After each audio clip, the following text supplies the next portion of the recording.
Hello, welcome back. We are in our read-through of the 1800s Pictorial Bible. Happy Holy Week. I hope you are feeling blessed and that you are in the Word. You are actually going to be getting 2 videos from me today because I'm going to read our daily read-through that we're in currently, but I'm also going to read some scripture for Holy Week.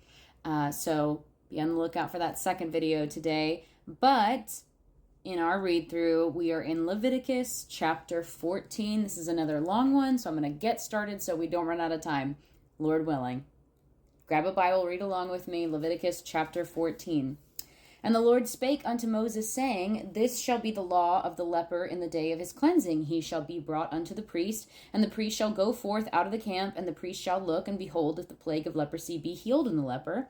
Then shall the priest command to take for him that is to be cleansed 2 birds alive and clean, and cedar wood, and scarlet, and hyssop.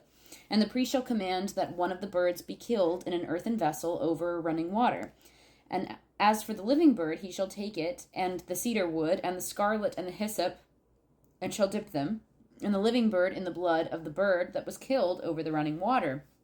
And he shall sprinkle upon him that is to be cleansed from the leprosy 7 times, and shall pronounce him clean, and shall let the living bird loose into the open field.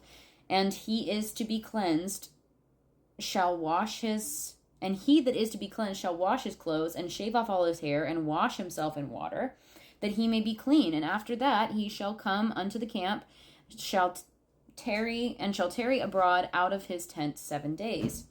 But it shall be on the 7th day that he shall shave all his hair off his head, and his beard, and his eyebrows, even all the hair he shall shave off, and he shall wash his clothes. Also he shall wash his flesh in water, and he shall be clean. And on the 8th day he shall take 2 he-lambs without blemish, and 1 ewe-lamb of the first year without blemish, and 3 tenth deals of fine flour for a meat offering mingled with oil, and 1 log of oil. And the priest that maketh him clean shall present the man that is to be made clean, and those things before the Lord at the door of the tabernacle of the congregation. And the priest shall take 1 he-lamb, and offer him with a trespass offering, and the log oil, and wave them for a wave offering before the Lord. And he shall slay the lamb in the place where he shall kill the sin offering and the burnt offering in the holy place. For as the sin offering is the priest's, so is the trespass offering. It is most holy. And the priest shall take some of the blood of the trespass offering, and the priest shall put it upon the tip of the right ear of him that is to be cleansed, and upon the thumb of his right hand, and upon the great toe of his right foot. And the priest shall take some of the log of oil, and pour it into the palm of his own left hand, and the priest shall dip his right finger in the oil that is in his left hand, and shall sprinkle of the oil with his finger 7 times before the Lord. And of the rest of the oil that is in his hand shall the priest put upon the tip of the right ear of him who is to be cleansed, and upon the thumb of his right hand, and upon the great toe of his right foot, upon the blood of the trespass offering. And the remnant of the oil that is in the priest's hand he shall pour upon the head of him that is to be cleansed, and the priest shall make an atonement for him before the Lord. And the priest shall offer his sin offering, and make an atonement for him that is to be cleansed from his uncleanness, and afterward he shall kill the burnt offering. My apologies. And the priest shall offer the burnt offering and the meat offering upon the altar, and the priest shall make an atonement for him, and he shall be clean. And if he be poor and cannot get so much, then he shall take 1 lamb for a trespass offering to be waved, to make an atonement for him, and 1/10 deal of fine flour mingled with oil for a meat offering, and a log of oil. And 2 turtle doves or 2 young pigeons, such as he is able to get, and the one shall be a sin offering, and the other a burnt offering. And he shall bring them on the 8th day for his cleansing unto the priest, unto the door of the tabernacle of the congregation before the Lord.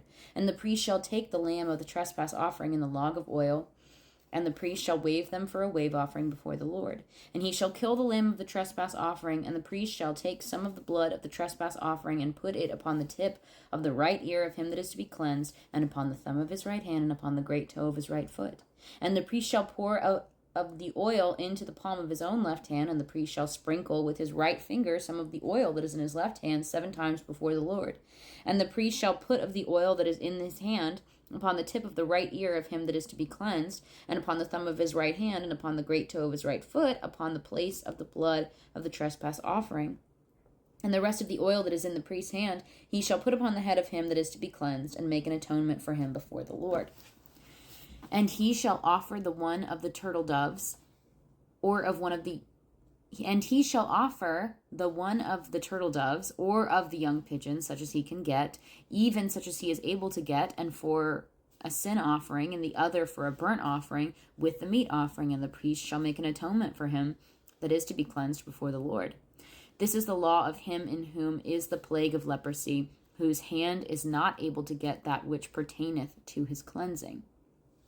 And the Lord spake unto Moses and unto Aaron, saying, when ye be come into the land of Canaan, which I give you for a possession, and I put the plague of leprosy in a house of the land of your possession, and he that owneth the house shall come and tell the priest, saying, it seemeth to me there is as it were a plague in the house, then the priest shall command that they empty the house before the priest go in it to see the plague, that all that is in the house be not made unclean. And afterward the priest shall go in to see the house, and he shall look on the plague, and behold, if the plague be in the walls of the house, with hollow streaks, greenish or reddish, which in sight are lower than the wall, then the priest shall go out of the house to the door of the house, and shut up the house 7 days.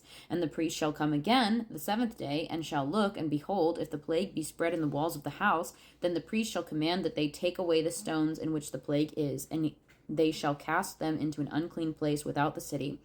And he shall cause the house to be scraped within round about, and they shall pour out the dust that they scrape off without the city into an unclean place. And they shall take other stones and put them in the place of those stones, and he shall take other mortar and shall plaster the house. And if the plague come again and break out in the house, after that he hath taken away the stones, and after he hath scraped the house, and after it is plastered, then the priest shall come and look, and behold, if the plague be spread in the house, it is a fretting leprosy in the house, it is unclean. And he shall break down the house, the stones of it, and the timber thereof, and all the mortar of the house, and he shall carry them forth out of the city and into an unclean place. Moreover, he that goeth into the house all the while that it is shut up shall be unclean until the even. And he that lieth in the house shall wash his clothes, and he that eateth in the house shall wash his clothes. And if the priest shall come in and look upon it, and behold, the plague has not spread in the house after the house was plastered, then the priest shall pronounce the house clean, because the plague is healed. And he shall take to cleanse the house 2 birds, and cedar wood, and scarlet, and hyssop, and he shall kill the one of the birds in the earthen vessel over running water. And he shall take the cedar wood, and the hyssop, and the scarlet, and the living bird, and dip them in the blood of the slain bird, and in the running water, and sprinkle the house 7 times. And he shall cleanse the house with the blood of the bird, and with the running water, and with the living bird, and with the cedar wood, and with the hyssop, and with the scarlet. But he shall let go of the living bird out of the city into the open fields, and make an atonement for the house, and it shall be clean. This is the law for all manner of plague of leprosy and scall, and for the leprosy of a garment and of a house, and for a rising, and for a scab, and for a bright spot, to teach when it is unclean and when it is clean. This is the law of leprosy. Quick clarification, because we don't have much time. Leprosy, how can a house get leprosy? Leprosy was a blanket term, is my understanding. And in modern translations, actually, when it's talking about going into the house and checking it, it's talking about mold. This is mold and mildew. God, again, is showing his love for his people he has created a procedure for them to be serious about checking where they live for this thing that causes disease. Like, mold is very bad for us. And at the time, they really didn't have, you couldn't get a remediation. You couldn't have somebody come in and just, spray everything with bleach. That wasn't a thing. So they dealt with it the way they could. And if it got to a place that they weren't able to control it or contain it or scrub it out, let's tear down the house, And again, this isn't God's cruelty, it's God's kindness. He is taking care of his people. This stuff is a little tedious to read, but over and over again, even though it's repetitive and it's a lot of language, it's God's love letter to his people. At least that's how I look at it. I look forward to seeing you in another video, reading some of the Holy Week scripture. And in the meantime, God bless. Lord willing, I'll see you tomorrow.